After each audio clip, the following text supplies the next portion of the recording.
प्रयागराज में रामनवमी के अवसर पर हिंदू संगठनों के सदस्यों ने सालार मसूद गाजी की दरगाह पर चढ़कर हंगामा किया।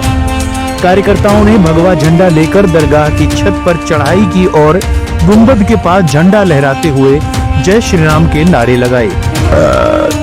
गंगा पार के सिकंदरा स्थित गाजी मियां की दरगाह पर विवाद थमने का नाम नहीं ले रहा है। 2 सप्ताह पहले दरगाह के मुख्य गेट पर ताला लगाने से वहां साप्ताहिक मेला नहीं लगा था। वहीं रविवार को रामनवमी पर निकले जुलूस के दौरान कुछ युवकों ने दरगाह के मुख्य गेट पर चढ़कर भगवा झंडा लहराते हुए आपत्तिजनक नारेबाजी की। हालांकि पुलिस के पहुंचने से पहले जुलूस निकल चुका था। सोशल मीडिया पर घटना के वायरल वीडियो के आधार पर पुलिस मामले की जांच में जुटी है। बहरिया इलाके में चैत्र नवरात्र पर रविवार को रामनवमी पर हिंदू संगठनों की ओर से जुलूस निकाला गया। मऊआइमा की तरफ से सैकड़ों की संख्या में युवकों का जुलूस गाजी मियां दरगाह के सामने पहुंचा।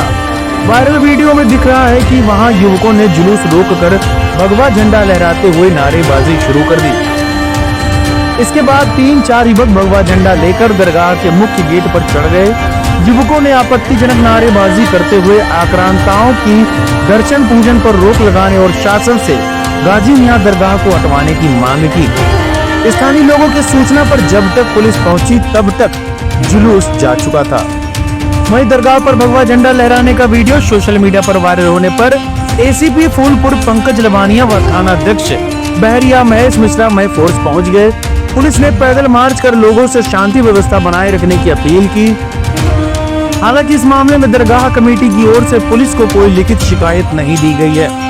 इस मामले में डीसीपी गंगा सागर कुलदीप सिंह गुनावत ने बताया कि गाजी मियां की दरगाह के मुख्य गेट पर चढ़कर कुछ लोगों के धार्मिक झंडा फहराते हुए नारेबाजी करने की सूचना मिली है। ड्यूटी पर तैनात लापरवाह पुलिस कर्मियों पर विभागीय कार्रवाई की जाएगी।